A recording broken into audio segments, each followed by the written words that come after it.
Welcome to You Can Talk to Me, a Beatles podcast. It's time to make our way across the universe and talk all things John, Paul, George and Ringo.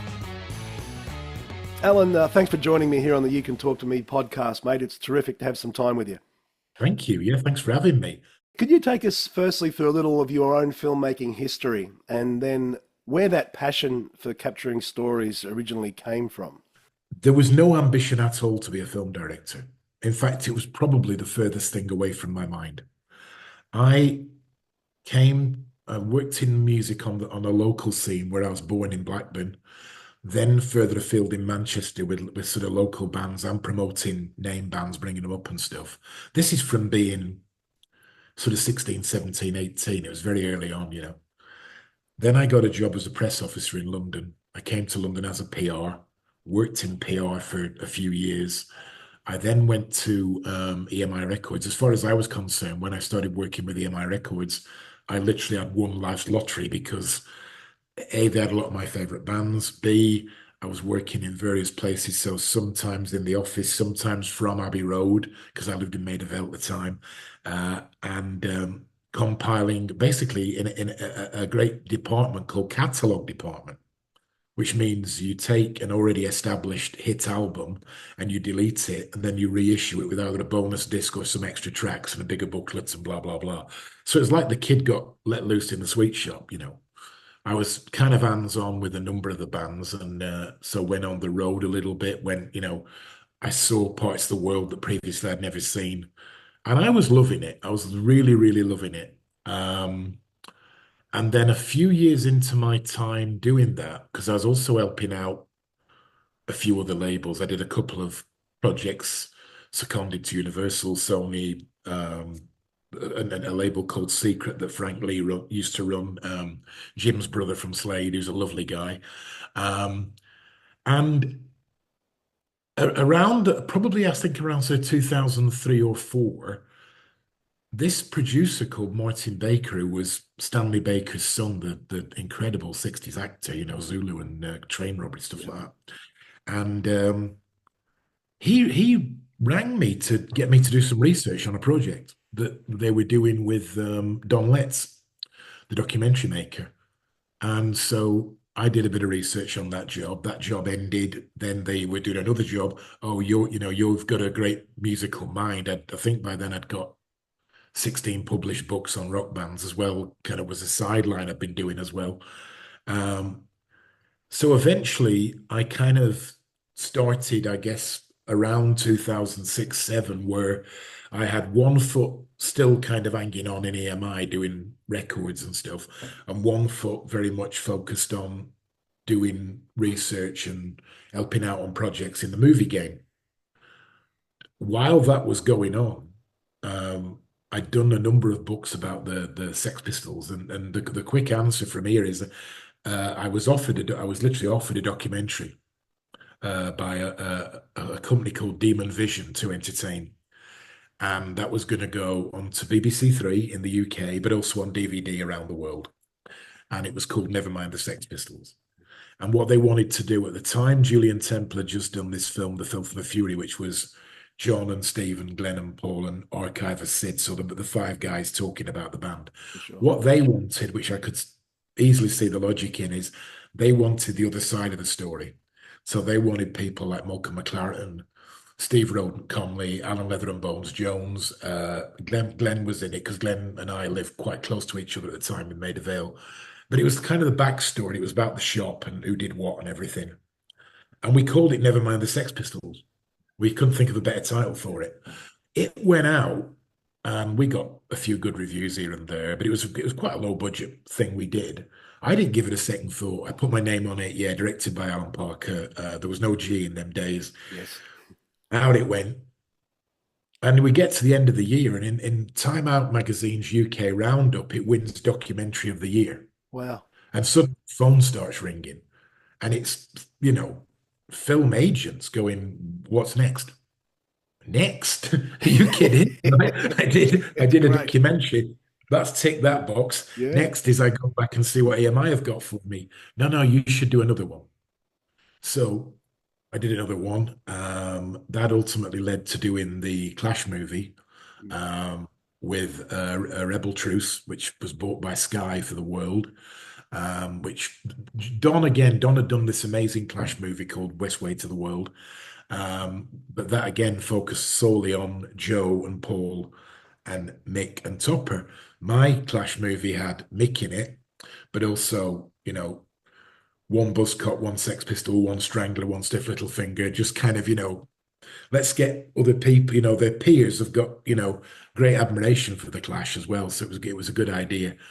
And then I guess is where we hit the ground running, because by then we had a little team around us. I'd written what I believe they call an airport bestseller, which was a book about Sid Vicious called No One Is Innocent. And we were approached by a distribution company who wanted to fund a sort of documentary version of that book, which we called Who Killed Nancy. Yeah. And that became the first one of mine that went into cinema.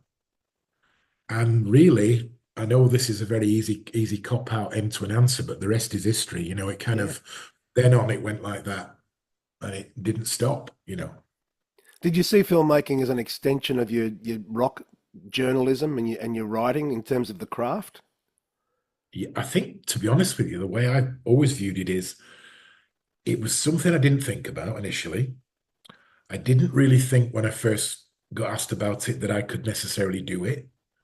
But the more of them that I've made, the more I've found out that in my mind anyway, the easy answer to that is it's a much simpler version of writing a book.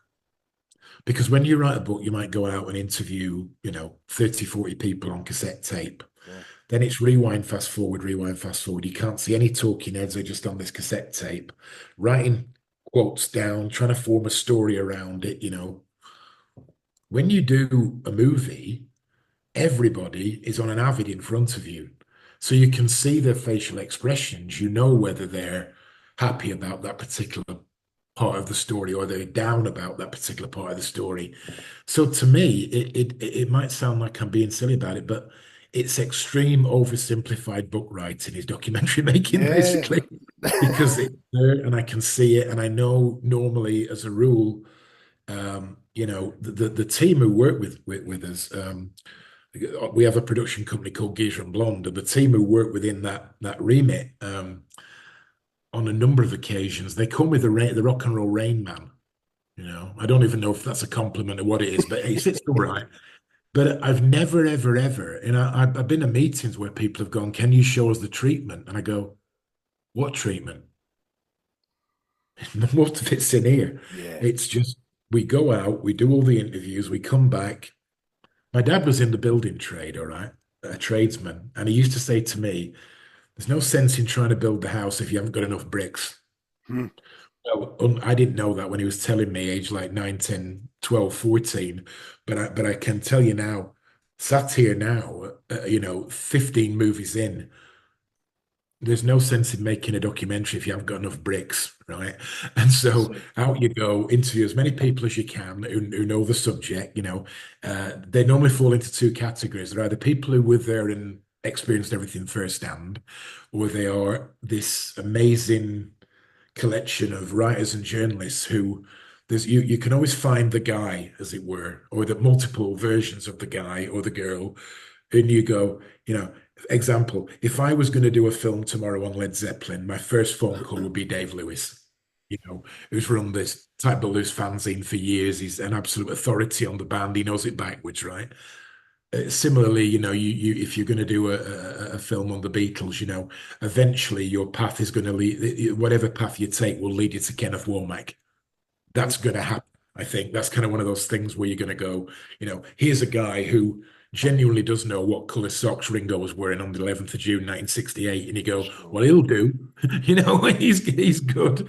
Yeah. You put that together with all the people who knew them anyway. Because what you do tend to find, obviously, is when you're interviewing people who knew them anyway, the old memories aren't, oh yeah, we did, yeah, was that 66 or 68 we did that? Well, you can now put it into context if you've got the right number of journalists in, we used to have a rule of thumb a while ago, which was one journalist for every five talking heads that Right. knew them. You know, Yeah. maybe it's been mixed up a bit over the years, but it was around that, you know. And always try and get some musicians in because I think if you are making a music documentary, it kind of almost doesn't matter whether they were in that band or not. Mm. Everybody's been through the same experiences, you know. Uh, you know, if obviously when you're making an unofficial film, you can't get Paul McCartney to talk about the first time he took LSD. You've got to rely on archive, but you can find a guy from another band who'll tell you quite happily about what it was like taking LSD for the first time. But you've got, you know, you've got the real situation there, which is great. You know, that's the way to do it. Further to what you just said there, I've seen the trailer for Borrowed Time, Lennon's Last Decade. You've got to the point you just made. You've got Earl Slick sitting there, and that must have been a wonderful thing to know you've got access to a man, you know, all that history with Bowie, and Oh, that totally. period on Double Totally. Fantasy, the Milk and Honey recordings, and he's a great raconteur as well. So that must have been great to just be able to have a man like that in the room. He was amazing. He really was amazing. I mean, what was great about him was the day he came in to do his interview, which we did in bizarrely in London because he was over in London visiting friends, and he came into the studio, and when he came in, we've got two or three people on the team who are big Beatles Lennon fans. We've got the line producer over there who is probably the biggest David Bowie fan I've met in my entire life. So he must have thought, wow, I feel like royalty, you know, these guys are all over me, you know, the kind of, but he was really, really nice bloke. He was so chilled out. And he gave us some amazing answers, you know. Yeah. He was quite surprised that we knew as much as we did know about the proposed 1981 tour, because we'd spent, I mean, I'll come to why in a moment, but we'd spent an awful long time on that. And he was like, oh, you know about it? Yeah. You know, to what degree you'd no idea, but you know, he was like, wow, this is really good. We're going to finally get to talk about this, you know. Yeah, fantastic. So I think a lot of people like that, Terry Callie, who was around when John joined the peace movement and obviously was a peace activist himself, he was an amazing interview, you know. Tony Palmer was great. Mm, Philip Norman, the late great Tony Bramwell, who was an old friend of mine since God knows when, before I could shave, I think. Um, incredible. and so yeah, there's some good guys and ladies in there. I mean, the way that the sort of beginnings of Borrowed Time, looking back on it now with you know the old Einstein, they're probably a lot simpler than anyone would imagine they are, but they're doomed to instant failure because of some we didn't have a crystal ball and we couldn't see into the future. So it's like back end of 2018 when Pepper's all done and dusted and we've had a little rest and we've all been on little holidays and come back and we sit down as we often do, four or five of us, and it's like, well, what's next? You know? And I said, as often I do, if we've just had such a big success with a 50th anniversary Beatles project that wasn't official, in just about 2 years' time, it will be 40 years since John Lennon got assassinated or murdered, depends which side of the fence you're on. Hmm. Why don't we make a movie about the last 10 years of his life and we get it into cinema on December the 8th, 2020? And it's just going to happen again. This big rocket ship that we took off and flew to Mars all on our own is going to happen again. And everybody went, oh, sounds good. Yeah, why not? I mean, what a good idea. We started researching. We did quite a deep dive, although over the years, I was just saying to a guy who was interviewing me the other day, because I'd known a lot of people who'd worked for the Beatles or I knew the Beatles very closely, not so much in a work setting, more of a social setting, either over a curry or having a beer somewhere.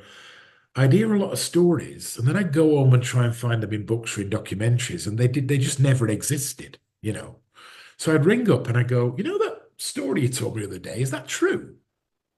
Yeah, I don't, and you know how sort of Apple have kind of woven their own history, you know, and it, woe betide anyone who doesn't stay on the beaten track. That kind of story isn't on the beaten track, it's over there somewhere. So you'll probably never hear that story. And I thought, well, over the years, I've heard enough of those stories about John Lennon that I could put them all together and turn them into a movie. We literally made a plan that we would spend most of 2019, A, researching and digging as deep as we could, and B, trying to find the money to make this film. So kind of two levels of things going on, you know. We get ourselves into a position where we're ready to start shooting it very early 2020, like maybe late Jan, early February. Everything's on a path for that to be correct. And then two things happen. The first is along comes a guy called Mark Cunningham, who I met on social media, bizarrely enough, even though, as we've joked about since, we must have been to the same music industry parties about every night for about 38 years, right?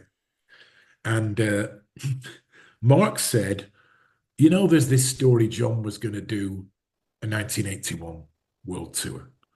And I, as Mr. Lennon here said, yeah, I know I've heard that, but that's about all you can find out about it, right? There's no, we don't know who the band necessarily would be or who the tour manager would be or what the stage set would look like. He goes, I do.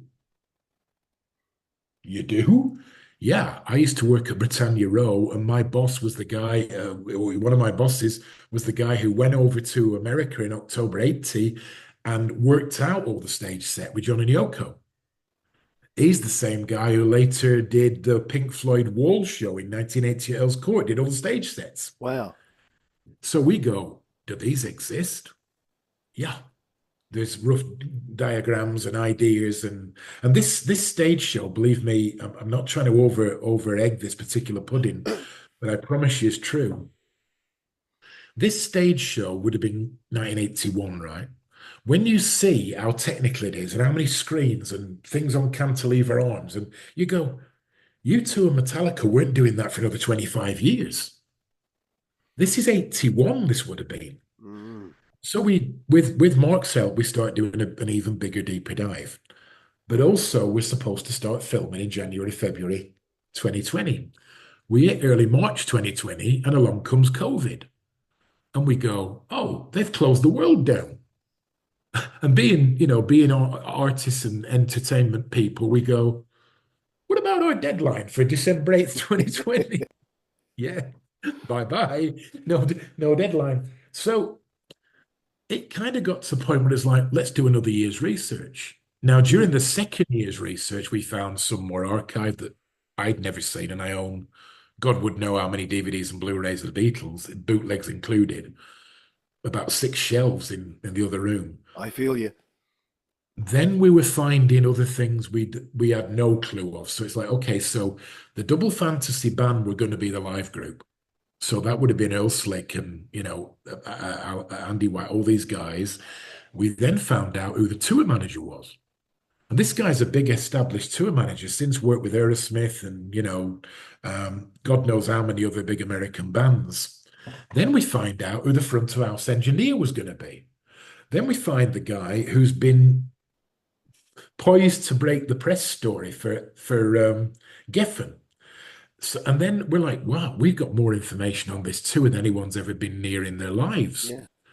So the plan was, right, we're not trying to reinvent the wheel, but what we are trying to do is take all the stories you've heard about John from about 66-ish when he meets Yoko up to his death, and then including what would have been the plans for the following year. And if there's anything that we see along that route that suddenly has been told to me over the years in a social setting, but not quite the way we've all read it in books and seen it in documentaries, then we're going to go, here's what you think you know, here's what happened. Yeah. Here's what you think you know, Yeah. here's what happened. Yeah. And I think they counted maybe 30 very small stories that we've put a new twist on. But these are stories that are coming absolutely directly from the horse's mouth.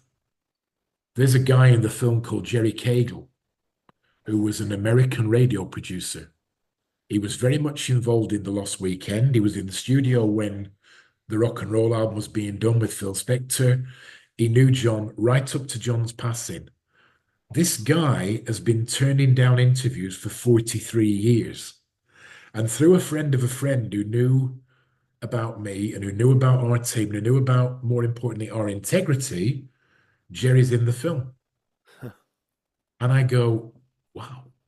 Because when we met Jerry, I could have interviewed that guy for 5 days. I mean, he Yeah, was like, he sat down, he started talking, and we go, he's good. So finally, in April or May 21, when we realized that our target date for release we've missed by a country mile, we actually start shooting. And all the crew and anybody we may have sold it to, because we had an idea we'd go back to Kaleidoscope because they did a great job on Sergeant Pepper. Everybody was, well, when's this film coming out? And I went, do you not get it? There's now no pressure. It comes out when it's ready. perfect. We started off with around 25 people who either knew John well for a minimum of 5 years or more, Mm. and maybe a smattering of journalists. Kenneth Womack, who I didn't personally know, and then people who I did know from, Mojo and Q and some of the bigger British magazines, right? Pat Gilbert's a good example there because we've known each other a hell of a long time, probably 30 odd years or more. And I was kind of thinking, well, 25 is not a bad number. I think we interviewed 19 people for the Pepper film, so 25 is good. Before 2021 ended, 25 people was now 60 because people were literally picking up the phone, either ringing Alexa, the producer, or me, or Margarita, our line producer, and going, you know the guy who did the Sergeant Pepper film? Yeah. Is that the Lennon guy? Yeah. When do you want me? Huh. And it was this domino effect where you did an interview and 3 interviews came out of it. You Incredible. went to talk to somebody else and 6 people. I mean, we ended up in Venice for a few days talking to an eyewitness to John's shooting, who's still alive, God love him. We ended up in Los Angeles talking to a lady who actually met the killer, actually saw him on the street and spoke to him and had an exchange of views with him and said she thought he was a nutcase, but she said, I couldn't find a policeman around, so there's no one to scream to. So she said, but I didn't know there was a gun in his jacket pocket. And she said, I just thought, cuckoo, and carried on walking. Wow. We also went to a mountaintop in North Carolina, of all places, to meet a legal guy, lawyer, who'd looked after John in 1975 when maybe he may have ended up totally unwittingly getting in bed with a mafia. Not get, there's a record label that we had mafia connections, Yeah. and they were Roots. trying to put a bootleg album out, Yeah. TV advertised. There was so much stuff. I think when we got into the studio to start the edit, for the first time probably since Monty Python, and bear in mind, Monty Python was a 6-hour project, but for the first time since Python, we probably had about 80 or 90 hours of talking heads. God would know how much archive, some animation recreation, and enough still photographs to wallpaper 30 rooms. And we go, what we're going to do with this lot? What we're going to make borrowed time? It's an embarrassment of riches by the sounds. It's the longest edit I've ever been in my life, Yeah. literally. We'll come to that in a moment or two. But it's been a real trip. I mean, we've been on this particular. Normally, every film we've made to date has taken anywhere between 14 and 18 months from trying to raise the money to being in the cinema. We go into cinemas in the United Kingdom on this one on the 2nd of May. Right. And when we go into cinemas, we'll have been working on this film over 5.5 years. Wow. Yeah. How do you find So that process of the narrative thread to pull through in that decade with that, as I said, an embarrassment of riches by the sounds? You've got so much great content there and so many new discoveries. I imagine the editing process must be the challenge of what do I take out in order to hold a thread that I can pull through? the very first idea, which a number of the reviews that I'd read for the Sergeant Pepper movie, probably from Beatles fan magazines and that kind of Yes. thing, right? Although a few were national mainstream, had said it's a great movie. There's a lot of stuff in there that Beatle fans didn't know about, but It's only 2 hours long. One guy said if it had been another 2 hours long, I'd have sat and watched all 4 hours. So the plan A, and believe me, when you take 5.5 years over something, I think we're up to about plan W, X, Y, or Z. But plan A was go in the studio, cut something extremely substantial, because the worst case scenario then will be that you can cut it into 3 or 4 parts and sell it as a TV series, right? So the first time we came out the studio, I had a movie which, believe it or not, lasted 3 hours and 28 minutes. Mm. We took it for sale, and almost everybody we went near said, Alan, yeah, how long do you think people have got? You know, this film's longer than Ben Hur, for God's sake. The Ten Commandments. What cinema do you think's going to show this? And I went, yeah, but if you're a Lennon fan, like I'm a Lennon fan, you're going to love this movie. And they went, yeah, but who's going to sit and watch it in one lump? Okay, well, what if we make it 3 parts? It's not a TV series, Alan, it's a movie. And it comes across as a big movie, a big production. Okay. So there was a while of that went on. And I said, I think this would be early part of last year. I said, well, you know what? Why don't we go back in the studio and make it Sergeant Pepper length? So I went back in the studio and I made it Sergeant Pepper, slightly longer because Pepper's 2 hours. We did a cut that was 2 hours and 8 minutes long, right?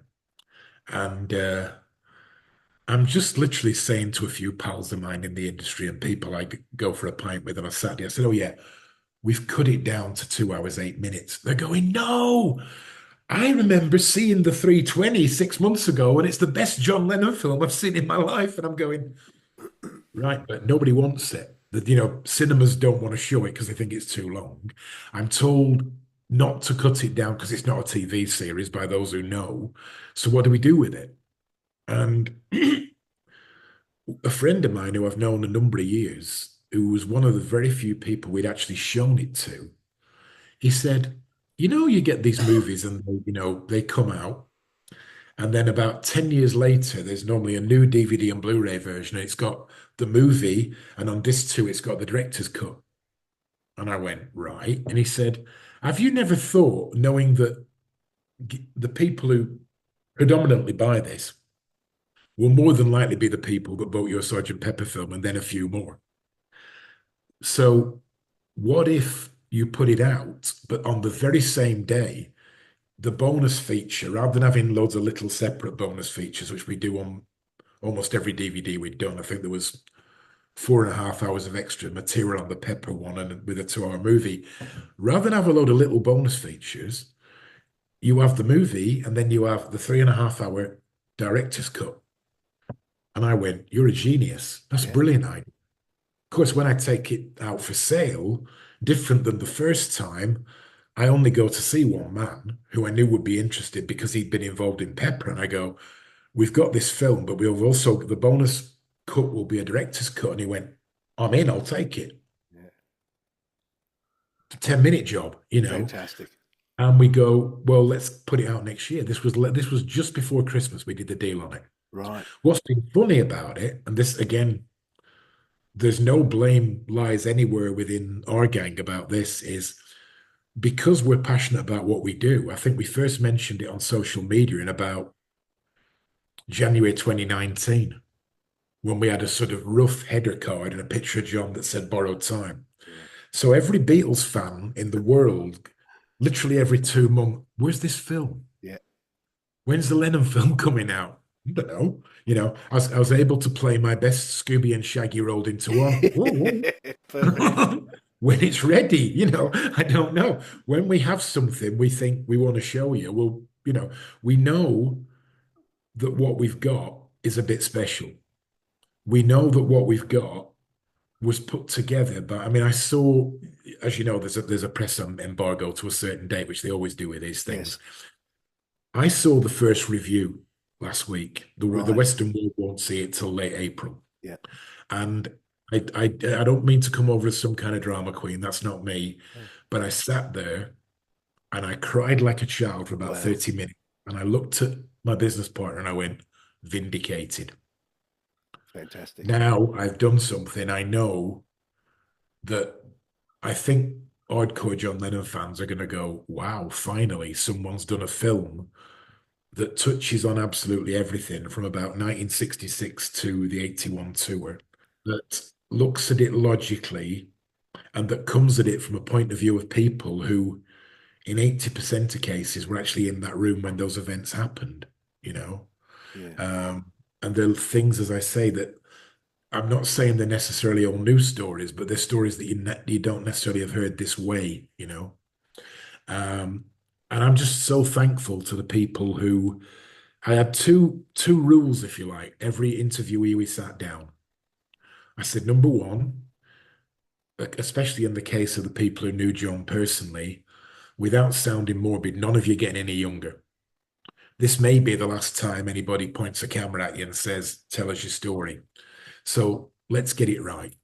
Yeah. Okay, let's use that. If you've got anything to say that you think hasn't been said or has been mummified by the official channels, let's put it straight. And the second one, which I think every John Lennon fan in the world will at least give me a nod of recognition for, is you mention the murderer's name and we turn the camera off, pay you up, and you're going home.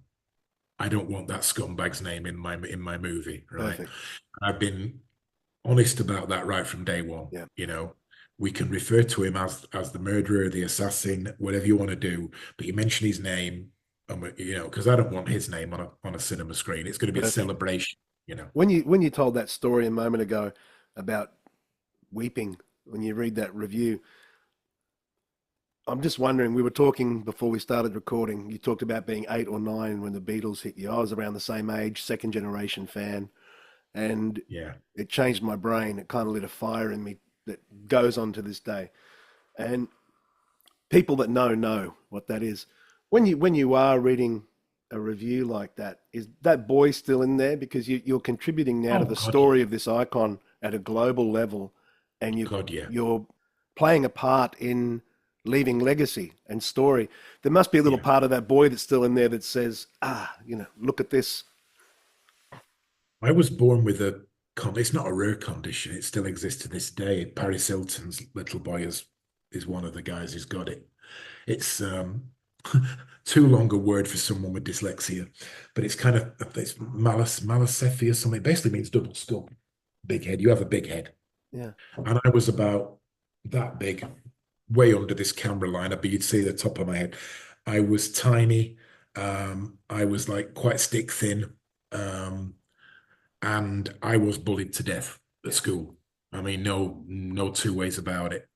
So I spent more time at home than, say, my brother did or anybody else in the area where we lived, you know. I was in my bedroom, I had my Marvel comics, I was obsessed with my TV shows. I was probably the most dedicated male Bay City Rollers fan on planet Earth, right down to mum sewing tartans on jeans, because the girls at junior school were probably among the people who didn't bully me. You know, there was kind of a few lads, but not very many. But the girls, you know, but I didn't go out to play at all. Yeah. Uh, the short version of the story is that a friend of my father's, remember, you get the old TDK 90-minute tapes, I and do. you could fit an album on both sides, a That's full right. album. So I'd be about 9 years old, and I really was. I mean, you know, I was looking for a hero, right? Yeah. In a desperate way. I just wanted somebody to, you know, my mum and dad were incredible people, and my brother was great, but I wanted somebody to almost point a finger from the sky at me and go, "Now it's your turn. Things are going to be okay," you know. And I got this tape, and on the tape was my introduction to the Beatles. So on side one was the Rubber Soul album, Mm. and on side two was the Revolver album. Now there is a story that my mother told. I mean, they're both gone now, my parents, but there's a story that my mother told forever to anybody she met that was new. And it's me coming downstairs, having listened to this tape, crying and saying, "Mum, there's a song on there about me." And she said, "No, I don't. Honestly, they split up a while ago." I'm like, "No, there's a song on there about me." So put it in the hi-fi, play it to mum and dad, and it was Nowhere Man. Huh. And I was sat there, sort of, you know, smiling along, and it's, you know, this guy is trying to get a message to me, and you know, Fast forward to Christmas that year, and my father bought me my first ever copy of Sergeant Pepper's Lonely Hearts Club Band. Now, I was born and raised in Blackburn, Lancashire. Yeah. So Christmas Day, I put it on, and this guy who I really do at this, whimsical age of 9, and all my dreams and fantasies are wrapped up in things like Lewis Carroll and Spider-Man and, Howard the Duck. And I put this thing on, and this guy sings, read the news today, 4,000 holes in Blackburn. And I go, Mum, Dad, he's trying to get a message to me. This is personal. This isn't about you or you. This is, first there's nowhere man. Now he's name checking where we live, Yeah. right? And at that moment, about 9 or 10 years of age, going into being 10, this guy, John Lennon, who I've never met, who is a lot older than me, and who I will never, ever meet, becomes my big brother. David, who is still very much there, my younger brother, 12, 16 months my junior, and up there's John. And John is someone I can get to know so much about without leaving that bedroom. Yeah. Because there's books, there's, more records. And I think certainly before I was 12 and a half, 13, my dad had bought the albums and we had everything, the blue one and the white album and this sort of thing. And then in the period between, I think, the first and second year of secondary school, which was a different crowd entirely and a nicer crowd, but something odd happened. I mean, my mother was so confused by it. They took me to a doctor. I went from this little fella that went bump 6'4", bump 10-inch chest to 60-inch chest, and sort of, minus the tattoos, everything's as you see it. And so my all outward persona changed. Yeah. And in the middle of all this was this guy, John Lennon, who not long after my 15th birthday was shot dead in New York. Yeah. And I was it was like losing a parent, because Dad told me in the morning after hearing something on the radio, and I sat there and cried that much that when I went to school, I had an art teacher called Jack Jefferson. He's probably long gone by now, but he was a Beatles fan. And he called me into his room at lunchtime and said, I know what today's about for you. How do you feel? Yeah. And but it was, so it's been, I don't know if you saw the press release, the girls just did, it says on the press release, and it's no more than the truth, this is my 15th movie, but this is the most personal movie. I was about to Because ask I you that feel same like I've thing. got to say, thanks, mate. Yeah.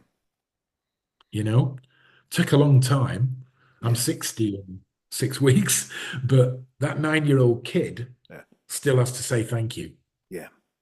I hear you loud and clear. Very similar themes running through my own journey there. It was much more than just music. And he was a North Star for me in so many ways too. The quote I heard years ago from Jack Douglas, I saw him being interviewed, and he said he always gets asked, what was Lennon like? We have an idea of him, but what was he like? And Jack says, to loosely quote him, to paraphrase him, he was like what he seemed to be to you lyrically and musically. That when you hear him speak in interviews, that's him. There's no artifice. Yeah. If you want to know what he was like, he was what you believe him to have been like, as honestly as he expressed himself. When you've talked to all of these people over the years, I'm imagining that you start to get a sense of a portrait of the man that over time, it probably becomes clearer and more accurate beyond celebrity. Have you got a good sense of him more so through this whole process? It's bizarre. When we started doing the movie, I didn't really think that I could learn a great deal. But I think over the course of the last 5 years, it's been like going to a degree for me, probably more than anybody else on the team, going to John Lennon University and sitting down with my little book and going, right, we think we know that, but maybe there's a twist on that story. We think we know that, but maybe there's, and obviously having the whole 1981 tour thing, which has taken up a huge amount of everybody's time, but for good reason. You know, when you see it on screen, you'll go, "Wow, this is." In the past, I think every Lennon fan on the planet knew a degree about that tour that would have been, but they're going to come out of seeing Borrowed Time and go, "Wow, we didn't know anything like that. We thought we knew a little bit, but now here's the full story." You know, um, it's funny because in the long cut, it's the very last story, so you've got to wait 3 hours and 20, well, 19 minutes, whatever, to get to it, right? In the new version, in what we're calling the commercial version, which we're all very proud of, it's the very first thing after the opening credits. Huh. Because what I wanted to do is, I thought, right, I do know that a lot of the fans who've been very faithful to us and who've stuck with us for these 5 years and asked questions and blah, blah, they want to see something really cool. Wouldn't it be great if the opening credits end and we go straight into this huge story that at best they probably know that much about? And now we can go, oof. The only problem there was with that, and I'm not going to give away how I did it, but I then had to look at the crew in the studio and go, and how do we get from there to the Jesus Christ apology? I don't know how we do that. Yeah. I don't know how we do that, you know. But we found a way, and it was, you know, and it works, so that was good. But yeah, that was funny. But yeah, I'm immensely proud of it, you know. As I say, if it's anybody's fault that it's taken this long, then you're currently speaking to him. You know, I'm the guy who, you know, I've had at least 4 or 5 people on the table. "Oh, well, surely it's ready now." Not yet. No, let's get it how we want it to be. Did you find those years challenging from 75 to 80 when he hits New York? You know, he's active, he's everywhere, Yeah, and he's vocal, he's noisy, and then you know there's the Lost Weekend, and then there's the Coming Back Together. There's rock and roll, and yeah, as loud as he is, he then becomes the complete opposite, and obviously yes. rediscovers you know this whole other happiness. How Yeah. just I'm wondering, without giving too much away, how did you approach those years of I guess public absence? I think where we were quite lucky is we could come in from a slightly different angle. So we cover 70 to 75. We then have a much more deep dive into the whole green card situation and how he was allowed to stay in the end and this, that, and the other. Then there's a few little things that maybe people won't know too much about. There's also some very interesting takes on what did actually happen in that 5 year period because, you know, I mean, uh, you know, again, without giving too much away, I think when he did finally decide to come back and make an album, for example, a man of his stature could have very easily rung up EMI or whoever and said, "I'm making an album. Are you ready to go? You know, slide me some money. We're away." Their decision was kind of down the line of, "We will pay for everything. That way, if we don't like what we get at the end of it, we can scrap the project anyway. And we don't want to sign the album to anybody who wants to hear it." And you think, hang on, I've spent years working for a record label. Even though you're John Lennon and you're that big, you believe someone's going to sign your album without hearing it. And along comes a man who did. Yeah, And to quote one again, I won't give too much, but to sure. quote one of our interviewees, you've kind of bought a pig in a poke, haven't you? Because you buy 10 tracks believing it's all John Lennon and find out 5 of them are by Yoko Ono. That's right. I remember, you know, this next bit isn't in the movie, so I can say it quite Yeah. clearly. I remember going to the record shop, October 1980, excited as hell because this guy who's been such a big part of my life for the last 6 years has now released an album that I can actually buy on release day because I'm 15 years old. So I've got pocket money and my Saturday job or my paper round, and I can get this album on release day. And I go to get it. And I remember coming home on the number 17 bus to Mill Hill with the album, like we all used to do, you know, read the lyrics and see the back and see what's going on. And I thought, wow, 10 brand new John Lennon songs. The fact that he was kissing Yoko on the cover and it said, because they'd done many albums where she'd been name checked, but she didn't sing a word. And I get home and I put it on and I go, hang on, what's this? Oh, another John said, hang on, what's this? Yeah. And by the time it got to the end, as much as I enjoyed the John songs, there was a side of me that almost felt like because he'd been away for so long, I basically bought an extended EP. An EP would have had 4 songs. I've got 5 songs because I didn't see myself ever playing. Don't get me wrong, some of the Yoko stuff's all right, Yeah. but some of it you're like, and then when you're doing the when you're doing the movie, you find out the reason why the album was like that. And then, believe me, it's not the obvious reason by Right. any stretch of Okay. imagination. And so, you know, it's a very bizarre concept as to how it came to be like that completely. And then you realize that when years later, posthumously, we got Milk and Honey, Yeah. as far as I can see from the research and the work we've done, the only reason we got Milk and Honey is because John had written 10 songs for an album. Right. There we go. So Yeah. there's 10 more were recorded at that session and finished, and they were going to be, presumably they were going to be part of this album, but they weren't. Yeah. They were held for 4 years, whatever it was. Yeah. So there's a lot of things where you go, oh, I thought this. Maybe now I don't think this anymore. Yeah. And it is interesting. It's interesting what's come out there, you Yeah. know. So yeah, I guess there's as close as anyone's going to get to back information about what was going on in those years. Yes. I don't say that we've nailed every day of every month of every year because I don't think anyone could, but we've got as close as you could get by getting in as much as we can. No, that's wonderful. We're almost at our time, so thank you again for sitting with me. The idea of that 81 tour and then starting where you do with that element of the story adds to the tragedy, doesn't it? Because Totally, he was totally. back. He was obviously filled with hope, and he had a plan to be back on that global stage again. It only adds to the whole idea of what could have been. I'm sure you're the same as me on this one. There was those 2 amazing, incredibly long interviews at the end of his life. Andy Peebles, BBC, Dave Scholl, San Francisco, with Laurie. And I got to say, as a fan, those 2 interviews I think one came to me via a bootleg from a record fair on a tape, and one I taped myself from BBC Radio 1, like every other fan did at the time. And I must have played those going into my 16th year. I must have played those interviews till I knew him backwards in like Yugoslavian.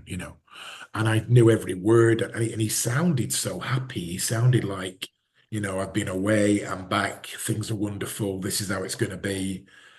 And then you look at the fact that John, who totally more so than Paul or George or Ringo, hadn't really toured since the Beatles Yeah, ended. He'd done the odd gig here or there, but there'd never been a John Lennon tour, so to speak. You then learn that the biggest reason for wanting to do the tour is he wants to come home. huh, And he wants to play Wembley. He wants to be in Liverpool, and he is planning an outdoor show on one of the docks, and that Paul did 10 years later. This kind of thing. So, you know, what we were robbed of is unbelievable. yeah, We're 45 years this year away from the man's yeah, murder, and within those 45 years, God knows what he would have come up with. yeah, My take on it is if he was willing to do a tour that big in 81, that would no doubt have slid into 82 because the plan was to do another album and, continue, break album, get on the road again. And the way I see it is, had he, we can be optimistic and say, had he remained as prolific as Paul, or maybe even just slightly less prolific than Paul, there's no reason to believe that he wouldn't, for all his boisterousness, there's no reason to believe he wouldn't be doing Vegas residencies this year. yeah, Because that's where they all end. Eventually they all go into yeah, a Vegas residency. And you go, that's not too far a stretch. yeah.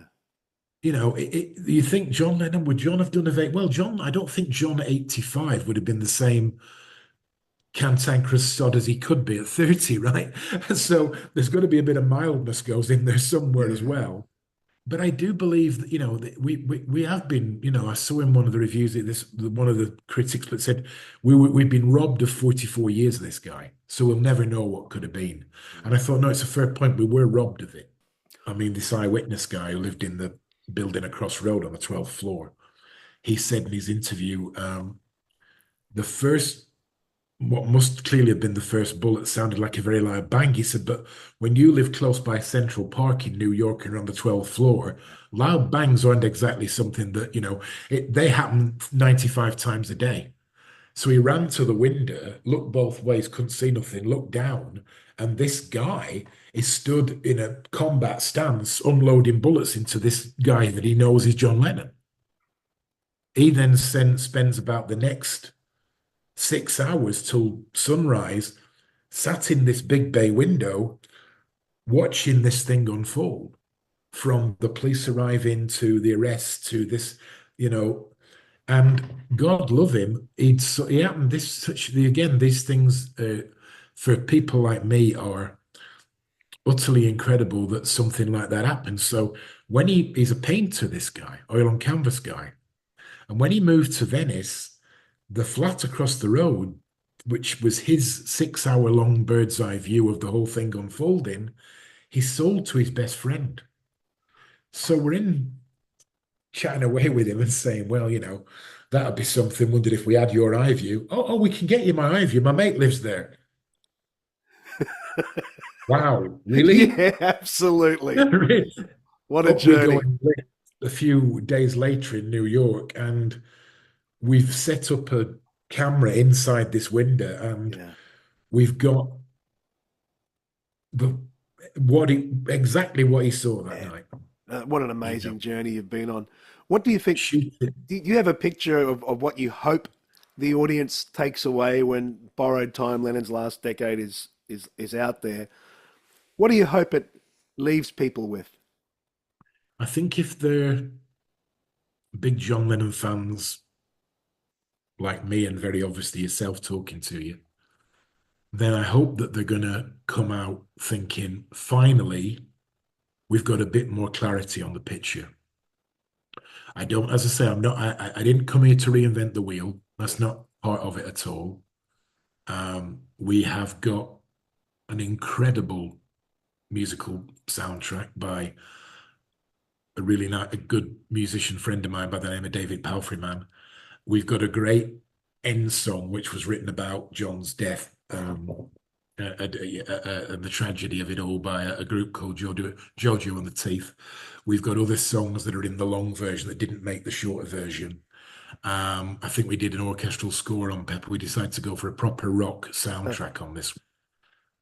What we do have as I said, in spade loads is we have great stories right from the horse's mouth. We have them backed up by facts by people who have written about Lennon forever, books or magazine specials or whatever, and know the color of his socks on every day. We've got some amazing photos. Some I've seen before, some I've not seen before. Some great archive, and some good animation that works where it works, basically. Nothing too silly. We weren't AI and we're just going for standard animation and, keep it real. And of course, we have the original rough pencil sketches for the stage sets, which we're then able to turn into animated stage sets, So we're going to take you on a hell of a journey, and we're even going to take you into the realms of pure fantasy, into what might have happened in 1981. Yeah. And then when I think one thing is quite funny, actually, I showed the film to a friend of mine about 10 days ago, the 2 hour cut. And at the end of it, he put his arms around me and he gave me a hug and he said, 5.5 years and you've used them well. I said, great. That's great. That's fantastic. And I must say something quickly, that one of the things that I'm really proud of is that in its 3.5 hour incarnation, I was able to show it to Tony Bramwell before he left us. great. And he loved it. He loved it. He gave me a big hug. He said, "You told me you were going to make a film about my mate." And I went, "Yeah." He goes, "You've reinvented the wheel, mate." And he gave me a hug. And so, that was great. That was lovely. I wanted to ask you actually if this was the last time we'll see Tony on film, because I imagined when I saw the trailer, this might be the last thing he did. And you've covered that, and to have that moment with him think must it's have the been last something long else. form. I think it's the last long form interview that Tony did on Yeah, camera. Tony to me was always, I mean, I knew him from being 18, 19 from Beatle conventions in Liverpool. yeah, We got to know each other. So before I moved to London, when I came to London, we'd hook up and have a beer and sit chatting. Tony to me, throughout different projects, whether it's the Beatles or bands he worked with at Polydor over the years and blah, blah, it's not necessarily just about what you get on screen from him. It's also about things where he'll say, "Are you interviewing blah, blah tomorrow?" "Yeah." "Do yourself a favor, mate. Ask him about blah, blah." "Oh, really?"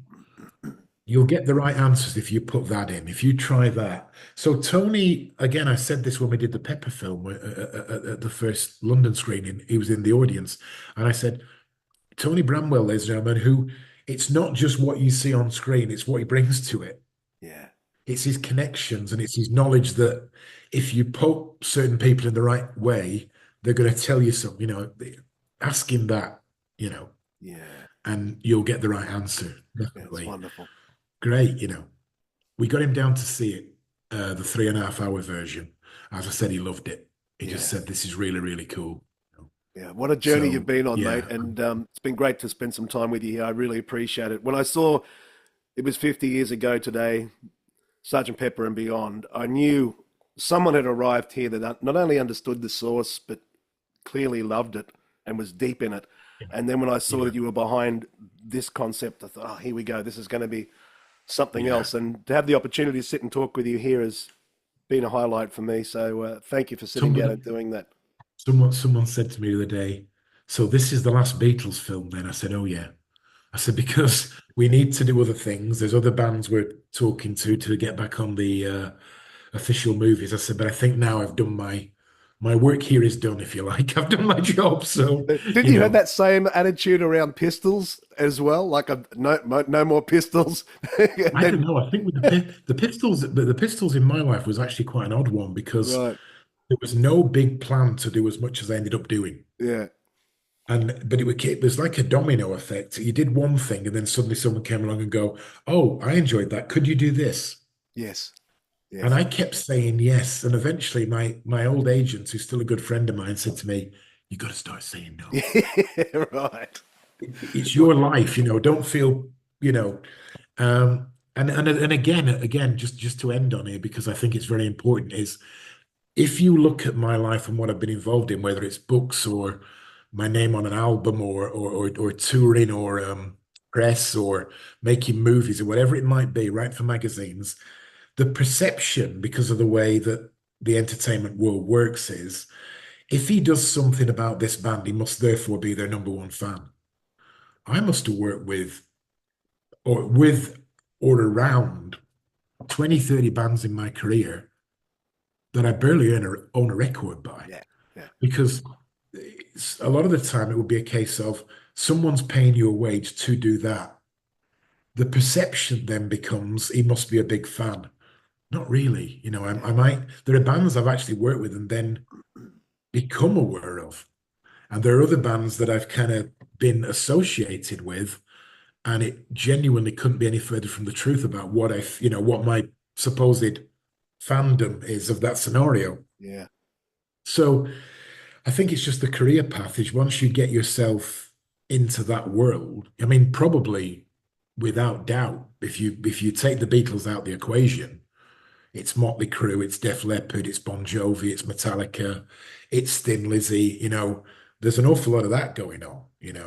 To the point where it's quite funny. One of the guys we interviewed for the Lennon film was a very well-known Beatles associated journalist, shall we say, and I turn up in all my motorcycle leather and wallet chain and all the tattoos, and I've got this wool hat on with a Metallica logo on, and he looks at me, he goes to our DOP. who's he? He goes, he's the director. He goes, what, of a John Lennon film? Are you kidding me?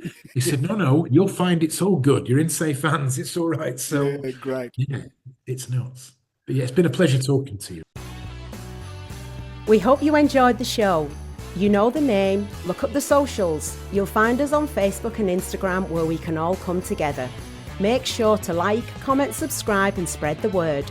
It all helps raise the profile of the You Can Talk to Me podcast. Thanks for listening.